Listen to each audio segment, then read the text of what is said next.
Today we're checking out Nissa of Shadowed Boughs in Oathbreaker and seeing what kind of signature spell might pair best with her. For 2 black-green, she starts at 4 loyalty. Landfall. Whenever a land enters the battlefield under your control, put a loyalty counter on Nissa of Shadowed Boughs.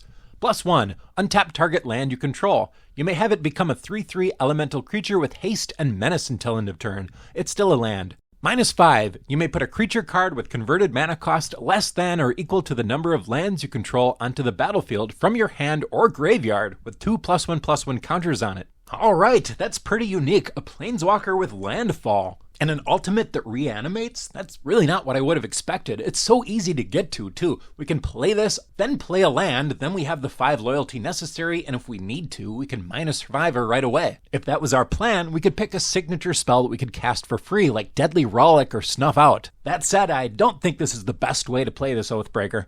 Let's take a look at what everybody else is doing. It looks like the #1 choice in signature spell is Nissa's Triumph. For green, search your library for up to 2 basic forest cards. If you control a Nissa planeswalker, instead search your library for up to 3 land cards. Reveal those cards and put them into your hand. I like that it doesn't have to be forests, so we could get something like fetch lands, which would kind of double up on the landfall triggers. The second most popular signature spell is Awaken the Woods. For X green, create X 1/1 green forest dryad land creature tokens. That's a pretty weird card. Those land creatures are going to trigger landfall when they come in, so that works really nicely. It also seems to feel at home with that +1 that's making creatures into lands. Third most popular is Crop Rotation, an instant for green. As an additional cost to cast, sack a land. Search your library for a land card, put it onto the battlefield. We could build the Dark Depths Thespian Stage combo into the deck with this as a nice plan B to whatever else we're doing. Or maybe a plan A, that's a pretty good combo. Fourth is Splendid Reclamation for 4. Return all land cards from your graveyard to the battlefield tapped. This works really nice if you've cracked a whole bunch of fetch lands or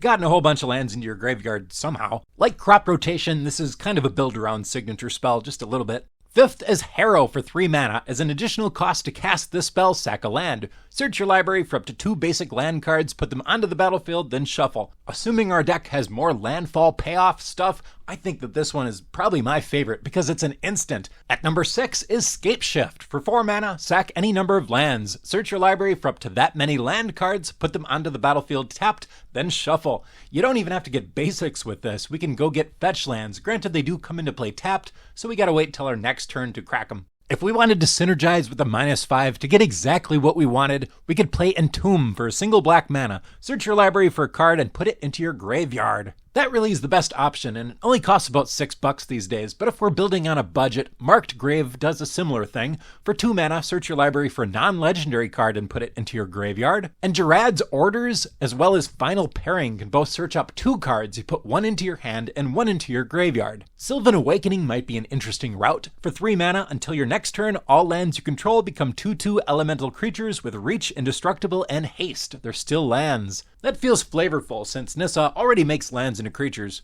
This format is just a ton of fun to explore, and hardly anybody is doing it. Yep, just lonely old Camp MTG here. If you want to keep me company, hit that subscribe button and we can explore the format together. Thanks a lot for watching, and I'll see you next time.